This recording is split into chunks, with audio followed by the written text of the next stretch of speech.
Many of the world's religions are based on beliefs, myths, etc., that have simply been borrowed from one culture to the next and can be traced back to antiquity. Now, I'm going to talk a little bit about the solar connections to the Christian religion, and I'll begin that with a quote by the great statesman Thomas Paine.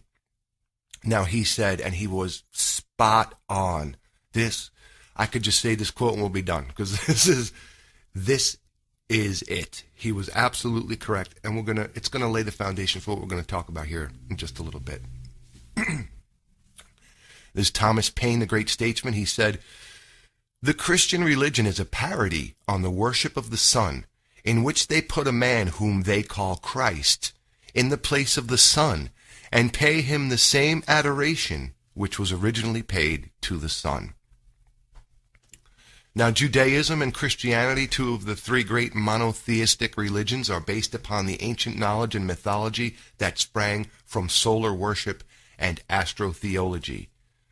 The ancients understood that the sun was the central life-giving force of the solar system. What has often been passed off as quasi-Stone Age nonsense or paganism are literally ancient understandings upon which many of today's institutional religions are based. God's Son, S-U-N, was understood as the literal giver of life in ancient cultures, the bringer of light to the world. The religious leaders understood that the sun was far more than the giver of light and heat to the planet.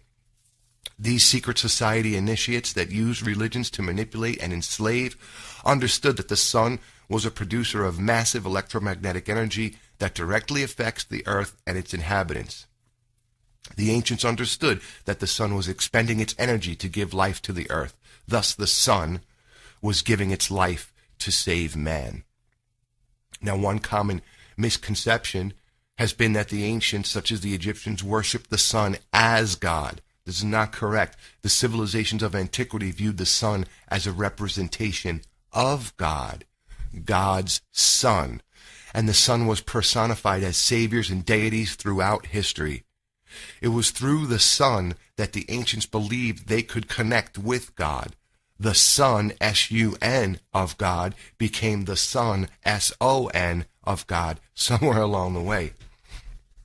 Now, many researchers, scholars, archaeologists, and theologians point out the numerous hidden similarities within modern religions to that of sun worship and astrotheology, far too many to discount, as the similarities occur again and again and are very striking.